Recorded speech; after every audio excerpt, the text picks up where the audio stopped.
اسمه ولا تجسسوا ولا يغتب بعضكم بعضا أيحب أحدكم أن يأكل لحم أخيه ميتا فكرهتموه واتقوا الله إن الله تواب رحيم صدق الله مولانا العظيم.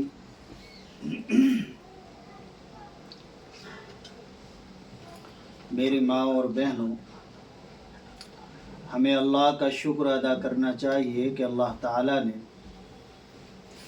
دین کی بات سننے کا موقع عنایت فرمایا.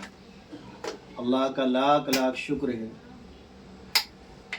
اور ہمارے مولانا سہیل صاحب بھی جو اس کا انتظام کرتے ہیں، یہ بھی قابل مبارکباد ہیں. اللہ تعالیٰ ان کی اس خدمت کو قبول فرمائے اور اللہ تعالیٰ اس کی برکات سے اس گھر کو اور یہاں آنے والوں کو، رہنے والوں کو، سب کو مالا مال فرمائے اور دین کی دولت سے نوازے. آپ سب سے پہلی نیت تو یہ کر لیں کہ اس وقت جو باتیں ہم سنیں گے انشاءاللہ پوری کوشش رہے گی ان پر عمل کرنے کی. قرآن کریم کی آیت شریفہ پڑھی. اس آیت شریفہ کا ترجمہ یہ ہے: من عمل صالحا من ذکر او انثى وهو مؤمن فلنحيينه حیاتا طیبہ. جو آدمی بھی نیک عمل کرے گا، چاہے مرد ہو یا عورت ہو، بشرطے کہ وہ مومن ہو. یہ ایک اہم شرط ہے. اگر کافر کوئی نیک عمل کرتا ہے تو اس کے لیے یہ انعام نہیں ہے. یہ جو آگے دو انعام بیان کیے گئے ہیں نیک عمل کے، اس کے لیے مومن ہونا شرط ہے. اللہ کا شکر ہے ہمیں ایمان کی دولت سے نوازا ہے اور ایمان والا ہمیں بنایا ہے. تو جو بھی نیک کام کرے گا، چاہے مرد ہو یا عورت، اللہ نے اس کے لیے دو انعام بیان فرمائے ہیں. پہلا انعام یہ ہے فَلَنُحْيِيَنَّهُ حَيَاةً طَيِّبَةً، کہ ہم اس کو پاکیزہ زندگی عطا فرمائیں گے. آج ہماری زندگی پاکیزہ نہیں ہے.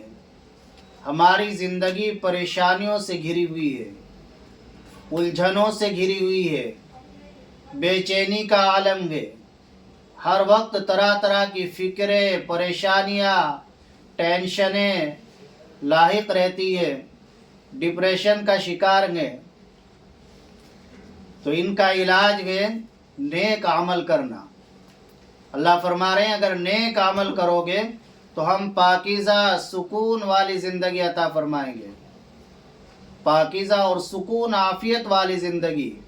پریشانیاں دور ہوں گی، الجھنیں دور ہوں گی، ٹینشنیں، ڈپریشن سب دور ہوگا. انشاءاللہ سکون کی، عافیت کی زندگی نصیب ہوگی نیک عمل کرنے سے. جب انسان نیک عمل کرتا ہے تو اللہ کی خاص مدد اس کے ساتھ شامل ہوتی ہے. نیک عمل بہت سارے ہیں. مثال کے طور پر ایک نیک عمل اللہ کا ذکر ہی ہے، جو سب سے آسان عمل ہے، ایسر العبادات ہے. اور ہے تو ایسر عبادات میں آسان ہے، لیکن اجر کے اعتبار سے سب سے بڑھا ہوا ہے. ایسر العبادات واعظم اجرن، اجر کے اعتبار سے بڑا ہوا ہے اللہ کا ذکر.